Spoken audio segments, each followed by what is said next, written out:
శ్రీమాత్రే నమ. జయ గురు దత్తాత్రేయ నమ.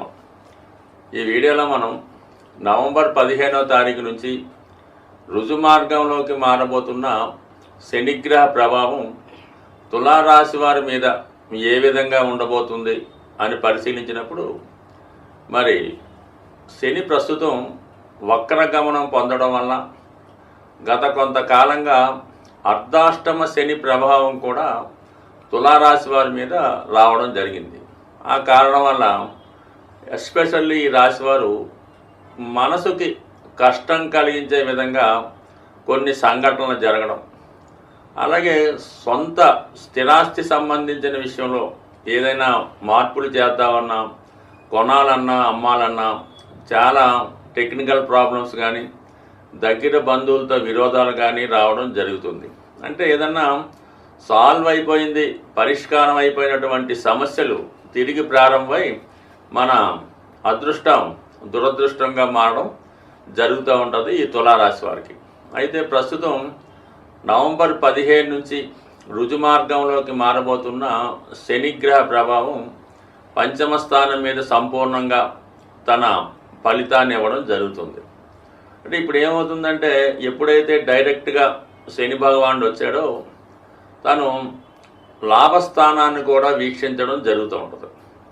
అలాగే తృతీయ దృష్టితో సప్తమ భావాన్ని వీక్షించడం జరుగుతుంది. సో ఈ రెండు కారణాల వల్ల జాతకుడికి ముఖ్యంగా గత కొంతకాలంగా ప్రయత్నం చేస్తున్నటువంటి వివాహ ప్రయత్నాలు ఈ సమయంలో సక్సెస్ అవ్వడం జరుగుతుంది. అయితే ఇప్పుడు కుదిరినటువంటి వివాహం కూడా మీకు లాభసాటిగా అనుకూలంగా ఉండే అవకాశం ఉంటుంది.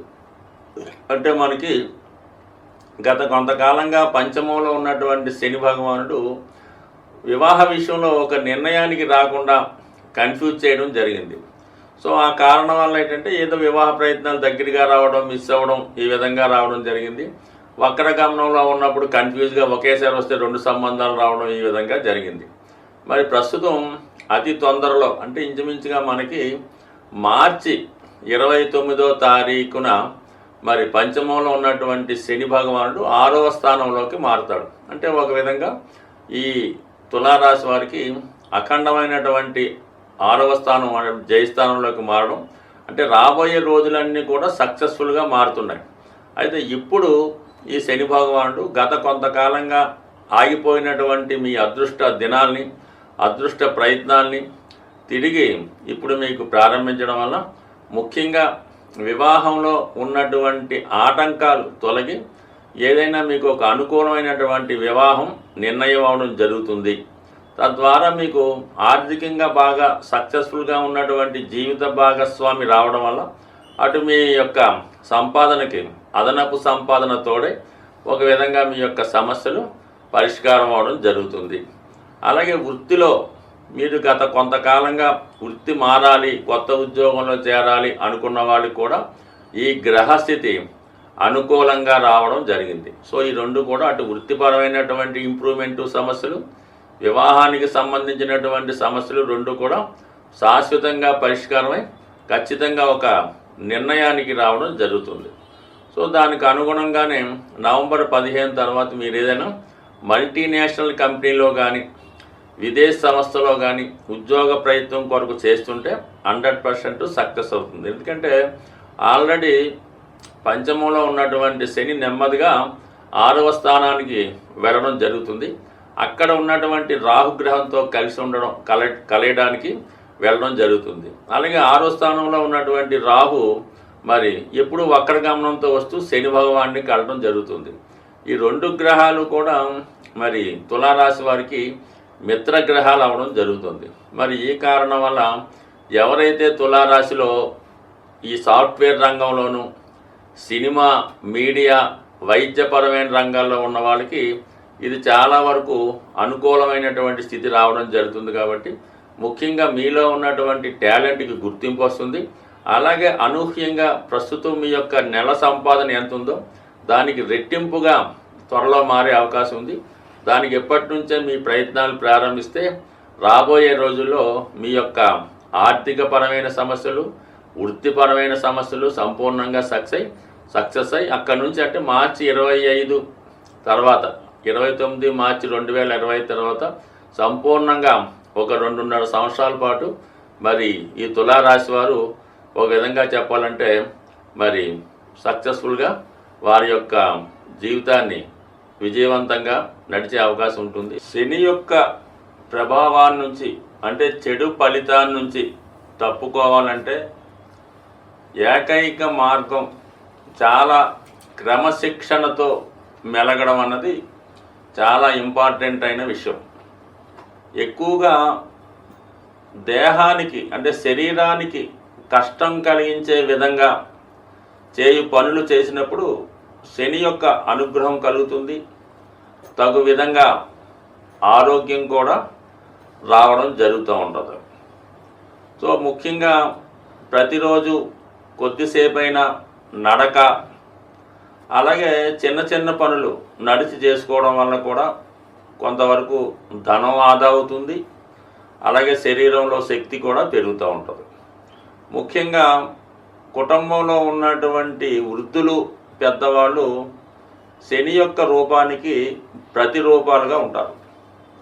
ఎట్టి పరిస్థితుల్లో కూడా కుటుంబంలో పెద్దల్ని అశ్రద్ధ చేయకుండా వారికి తగు విధంగా సహాయపడుతూ వాళ్ళ అవసరానికి ఏదైనా జీవితంలో అంటే కనీసం రోజుకి ఒక్కసారైనా వాళ్ళని పరామర్శించడం, వాళ్ళకి ఏవైనా అవసరాలు ఉన్నాయా, ఏవైనా వస్తువులు కావాలా అని తెలుసుకోవడం వల్ల కూడా శనిగ్రహ అనుగ్రహం జాతకుడికి లభిస్తూ ఉంటుంది. దాని తర్వాత ముఖ్యంగా వృద్ధాశ్రమాలు, అలాగే వృద్ధులు చాలా బలహీనంగా ఉంటూ చాలామంది ఈ మధ్యకాలంలో మనకి చాలా ఇబ్బంది పడుతూ ఉంటారు. అటువంటి వారు మీకు బంధువులే కానక్కర్లేదు. ఎవరైనా సరే వాళ్ళకి అవసరమైనటువంటి మందులు సమకూర్చడం, మీకు అవకాశం ఉంటే చాలామంది మీరు టౌన్లో తిరుగుతున్నప్పుడు మరి రోడ్ సైడ్ని వృద్ధులు నిద్రపోవడం జరుగుతూ ఉంటుంది. వాళ్ళకి ఏవైనా కప్పుకోవడానికి తగు విధంగా రగ్గులు లాంటివి కానీ ఇవ్వడం వల్ల ఈ విధంగా కూడా శని భగవానుడు మీకు ఖచ్చితంగా సహకరించడం జరుగుతూ ఉంటుంది. అలాగే క్రమశిక్షణ అనేది ఇంపార్టెంట్. ఏ విషయంలో ఉన్నా సరే పంచువాలిటీగా టైంకి అన్నీ పూర్తి చేసుకోవడం వల్ల కూడా శని భగవానుడు అనుగ్రహిస్తాడు.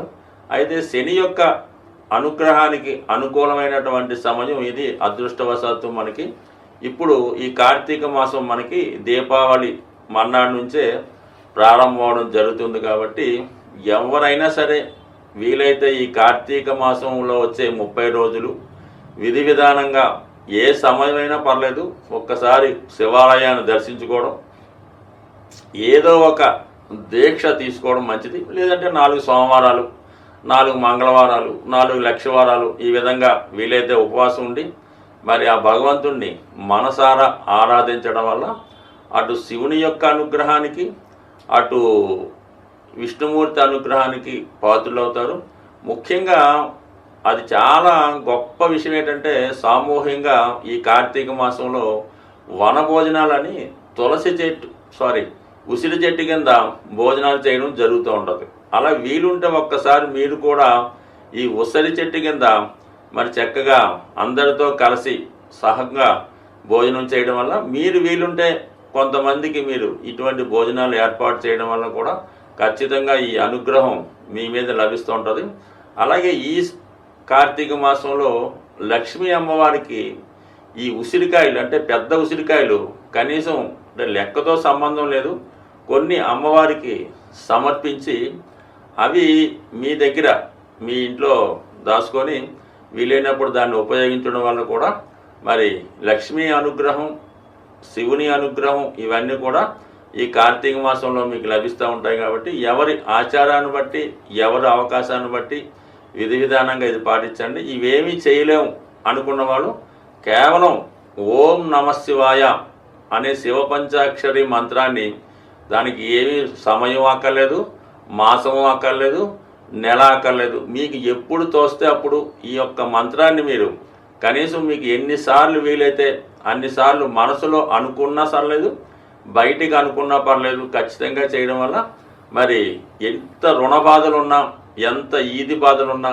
వాటి నుంచి ఈ శివనామ స్మరణతో 100% బయటపడడం జరుగుతుంది. స్వస్తి.